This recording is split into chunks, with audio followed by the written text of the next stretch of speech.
Mais la colère gronde cette année dans le milieu du cheval. Dans les travées du salon, il était surtout question de la hausse de la TVA pour les centres équestres qui doit passer de 7 à 20% en janvier prochain, de quoi inquiéter toute une profession.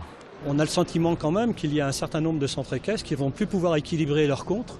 Ils vont avoir un problème économique incroyable. Et ce qui est aussi grave pour la filière, c'est que le commerce qui va devoir supporter aussi une TVA de 20% va générer un circuit parallèle avec du marché noir, etc. Et ça, c'est quand même dramatique pour la filière. Il y a des mesures indispensables à prendre rapidement.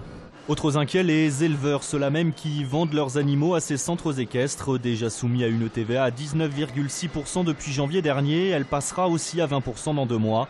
Selon eux, c'est la mort annoncée de 6 000 à 7 000 entreprises. Très sincèrement, je suis convaincu que c'est la fin d'un grand nombre d'éleveurs. J'ai peur qu'il y ait tout un pan de notre élevage traditionnel qui disparaisse, uniquement dû à une imposition trop élevée, tout simplement.